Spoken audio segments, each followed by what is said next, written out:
30%ไหวไหม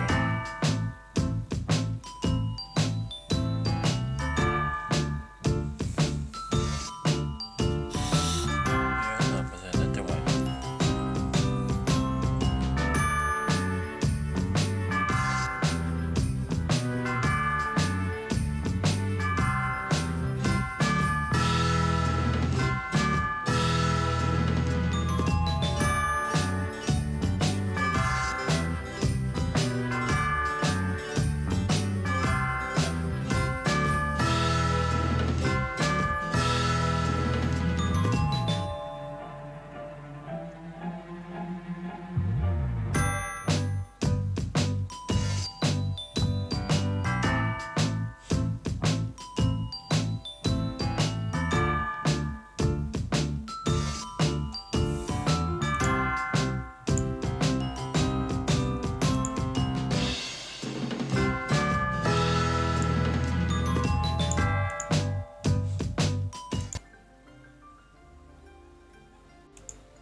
Now that the serial disappearances case has been solved, no one's going to come after us for anything. Even without Silver standing guard, we can just completely relax.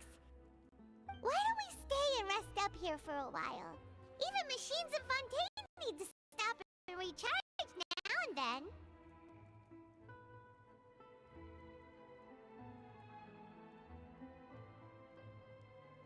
Oh, come on! This place isn't that bad. Oh, fine.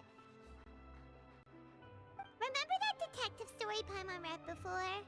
Well, the author is about to release a new book, so Paimon wanted to buy it as soon as it came out and have a quiet place to read it. Yippee! Then it's agreed. Come on, let's get some sleep. We'll need to be up first thing in the morning to get in line and buy a copy.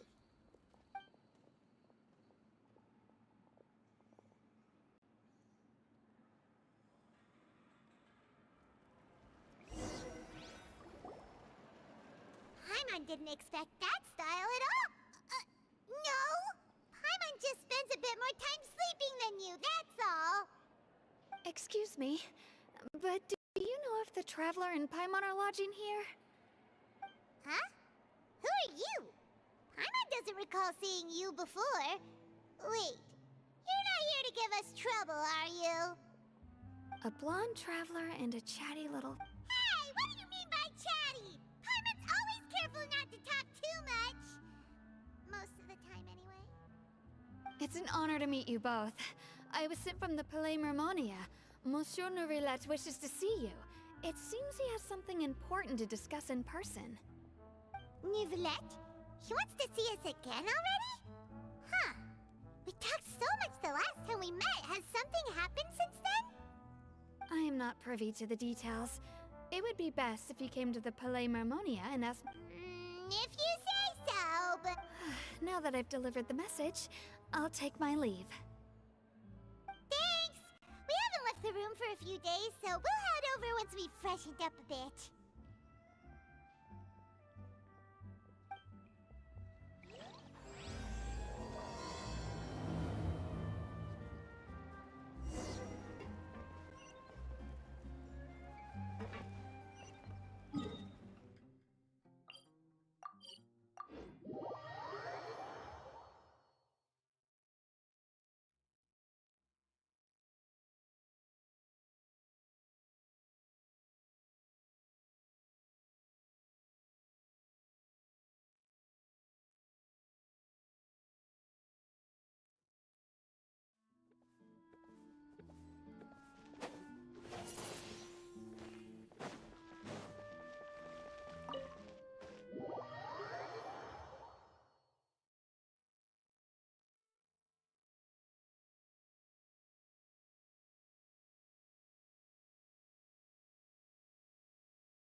Did you want to see us about something?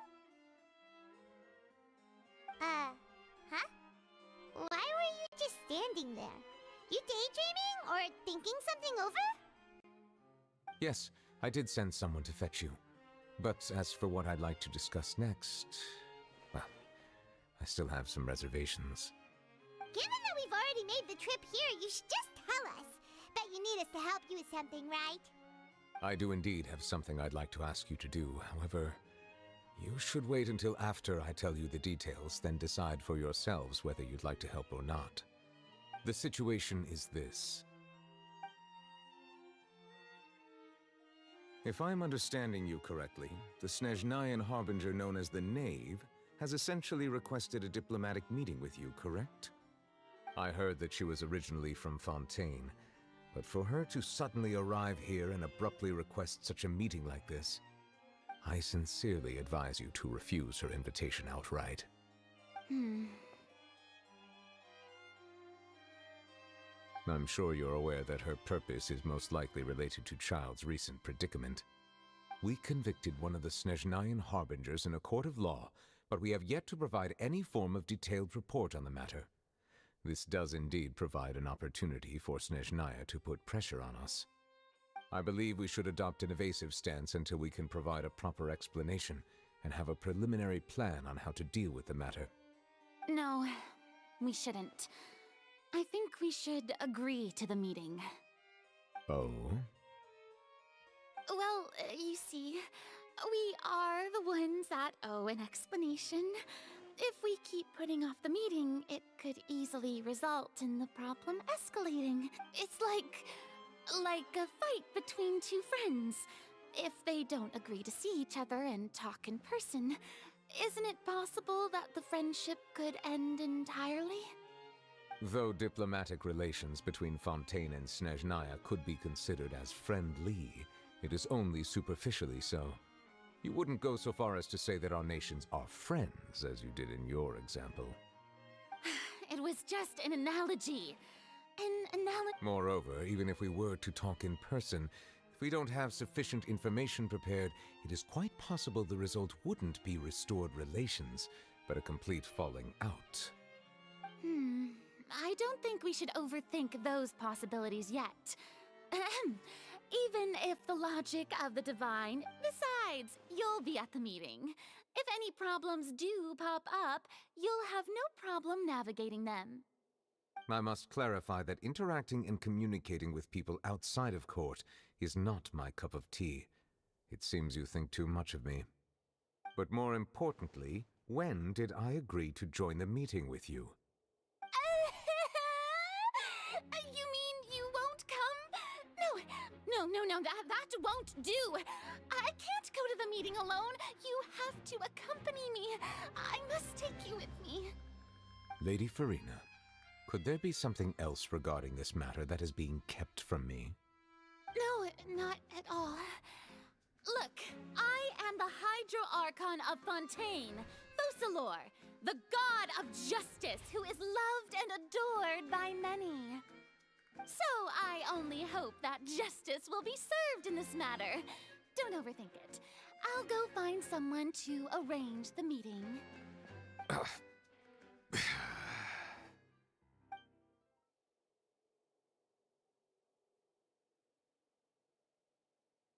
Though it could officially be considered a diplomatic conference, I prefer to see our meeting today as an ordinary tea party. I assume you see it the same way, Miss Farina?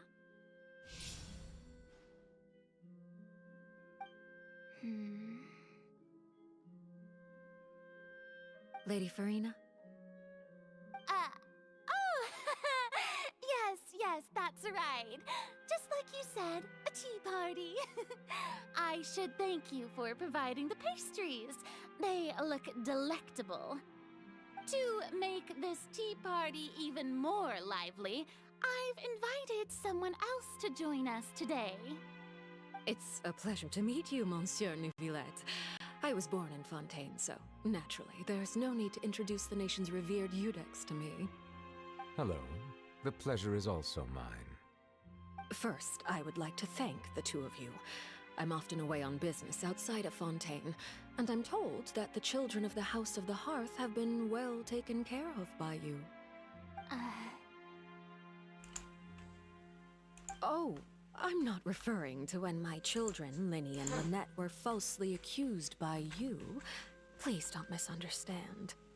The children of the House of the Hearth are often misunderstood, perhaps due to the reputation of the Fatui. There's no getting around that. All I meant to say is that Fontaine has been stable in recent years. The people are well off and the children lead happy, fulfilled lives. That is something truly worth cherishing, and no one wishes to disrupt such peace. Now then, you have come regarding the matter of Child, correct? Well, yes. It appears the ever-busy Udex Nuvilette doesn't wish to waste time with diplomatic pleasantries, and hopes that we can get straight to the point of our talk. Yes, as you surmised, understanding Child's situation is indeed one of the goals of this trip.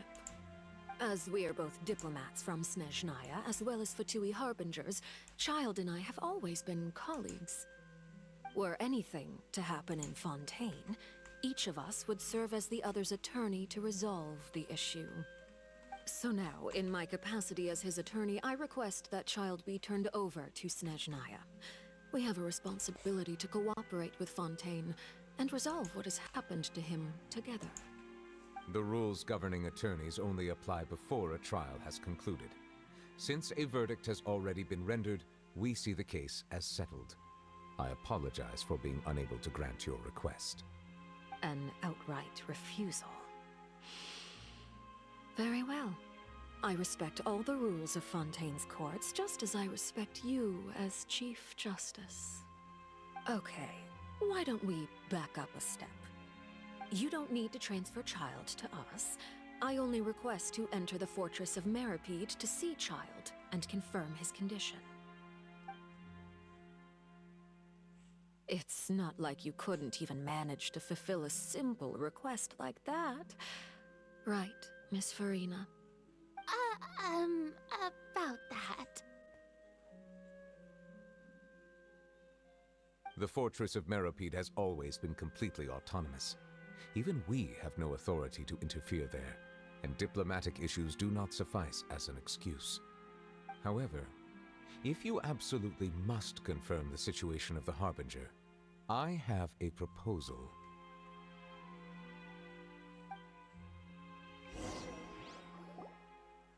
The knave showed up already? Well, Linny did say that father will be returning soon.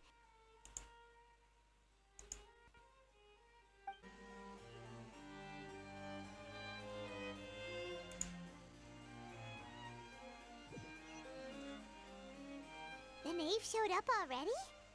Well, Linny did say that father will be returning soon.